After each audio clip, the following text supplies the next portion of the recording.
इटावा के मामले में जो राजनीति चल रही है उसको लेकर के अब यादव मंच भी सामने आ गया है। यादव मंच ने आज एक प्रेस कॉन्फ्रेंस करके तमाम अपनी जो बातें हैं वो रखी हैं। अनुराग जी हमारे साथ हैं। अनुराग जी, आप जो 5 दिनों से जो उत्तर प्रदेश की राजनीति जो गर्म हुई है इटावा के मसले में, आप लोग की क्या राय है उस मामले को लेकर के, क्या कहेंगे? देखिए, ये साफ सी बात है कि जाति को लेकर अब जिस तरीके का उन्माद और जिस तरीके का तनाव पैदा किया जा रहा है, और ख़ास तौर पर हम कहेंगे दलित और पिछड़े और यादव समाज को टारगेट बनाया गया है। और इसमें सबसे बड़ी भूमिका जो पुलिस प्रशासन की नज़र आ रही है कि अगर सरकार इस चीज़ों को रोकना चाहती है, ख़त्म करना चाहती है, इस तरीके का तनाव आगे ना बढ़े, तो बहुत सख्त कार्रवाई करनी चाहिए थी। लेकिन आज 21 जून की घटना है, आज 26 जून है, 5 दिन बीत जाने के बावजूद कोई ऐसा संदेश पुलिस प्रशासन की तरफ से नहीं दिया गया है कि जिससे असामाजिक तत्व और जो अराजक तत्व हैं जिन्होंने इस घटना को अंजाम दिया है उन पर एक स्ट्रांग मैसेज जाता कि इस तरीके की पुनरावृत्ति ना हो। इस घटना के जो पहली एफआईआर, तो उसके बाद 4 लोगों की गिरफ्तारी हुई है, आप उसको नहीं लगता? हाँ। देखिए, 21 जून को ये घटना घटी है। 2 दिन तक इटावा पुलिस सोती रही, कोई संज्ञान नहीं लिया। जब सोशल मीडिया पर ये वीडियो वायरल हुआ तो 23 जून को पुलिस एफआईआर दर्ज करती है। वो भी जब संत कुमार यादव अपनी तहरीर लेकर वहाँ पर जाते हैं तो इटावा पुलिस 4 लोगों के खिलाफ नामजद और 50 अज्ञात लोगों के खिलाफ कार्रवाई करती है। उसमें 4 को अरेस्ट करती है, लेकिन अभी 50 अज्ञात लोग जो उस घटना में शामिल थे, उस घटना में पूरा गांव शामिल था, लेकिन और लोगों के खिलाफ क्या कार्रवाई की गई इसका कोई भी अभी तक जानकारी नहीं है। दूसरी चीज, तीसरा व्यक्ति जो उस घटना में श्याम जी कठेरिया शामिल था, वो दलित है, नेत्रहीन है। SC/ST एक्ट उस पर नहीं लगाया गया। जो धाराएं उसमें लगाई गई उसमें SC/ST एक्ट नहीं शामिल है। यादव मंच की यह मांग है कि SC/ST एक्ट भी उसमें शामिल किया जाए। पर इसी मामले में आज एक और एफआईआर दर्ज हो गई है और इन लोगों के ऊपर गलत अपना आधार कार्ड दिखाने की जो एफआईआर है वो हुई है, आप कैसे देखते हैं?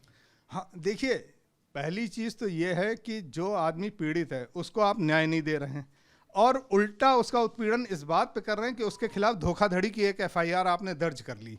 धोखाधड़ी की जो एफआईआर दर्ज की है उसको ये बताया जा रहा है कि उसने अपना सरनेम गलत बताया, उसने यादव नहीं, उसने अग्निहोत्री बताया। तो पहली चीज़ तो ये कि उसका यूट्यूब चैनल है, वो क्षेत्र में चर्चित आदमी है, तो कैसे ये मान लिया जाए कि वो अपना सरनेम गलत बताएगा?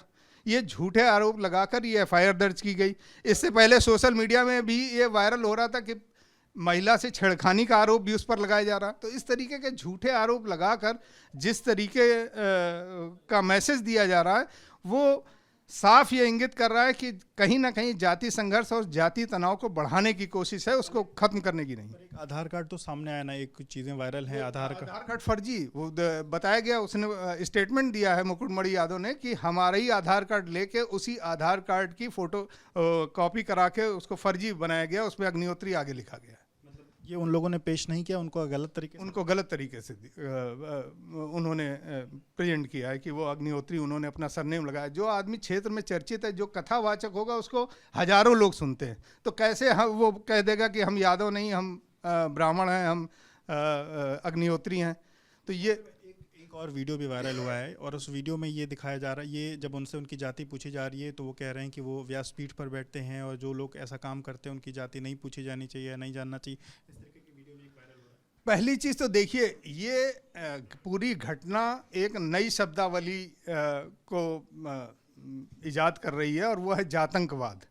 अब आप जाति पूछकर, ऐसे अगर जाति पूछकर देखा जाए तो बहुत से बाबा रामदेव से शुरू करिए, बाबा जय गुरुदेव से लेइए, अड़गड़ानंद जी महाराज, ये सब यादव हैं। तो इन सब का सर मुड़वा देना चाहिए और इन सब को साथ वही हरकत करनी चाहिए जो मुकुटमणि यादव के साथ की गई है। कितने बाबा हैं जो यादव हैं, दलित हैं। भोले बाबा, अभी जो शामली में कांड हुआ था, भोले बाबा वो तो दलित हैं।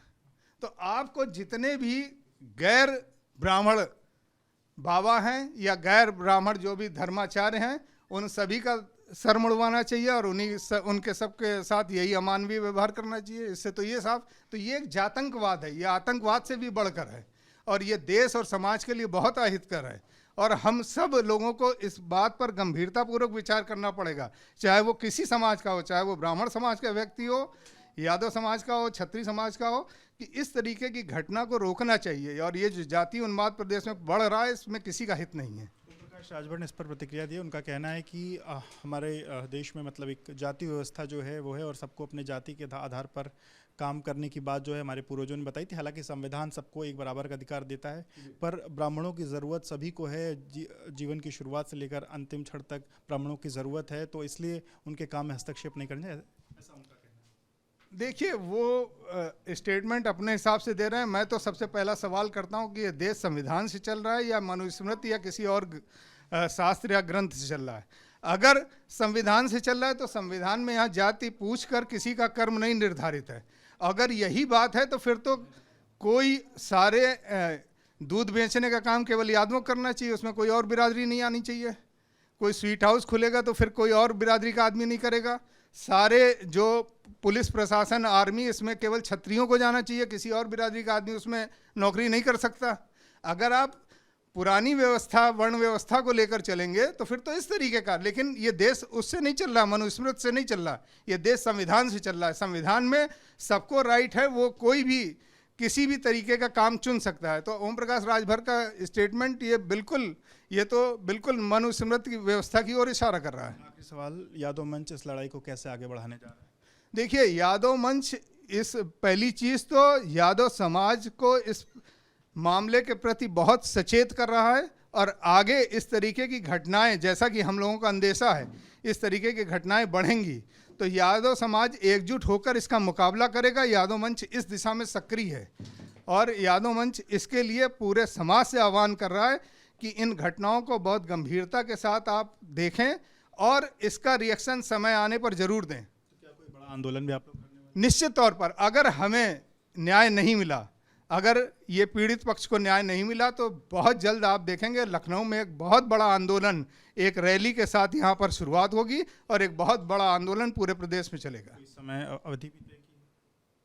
अभी हम लोग आपस में चर्चा कर रहे हैं, और बहुत जल्दी हम इसका आपको टाइम भी बता देंगे कि किस समय हम ये रैली करने जा रहे हैं। बहुत बहुत शुक्रिया बात करने के लिए। तो आप यादव मंच के अनुराग जी को सुने, जिनका कहना है कि यादवों के साथ बड़े स्तर पर जो अन्याय है वो हो रहा है, और इस घटना में अगर समय रहते चीज़ों को सुधारा नहीं गया या समय रहते न्याय नहीं दिया गया तो यादव मंच एक बड़ा आंदोलन करने जा रहा है।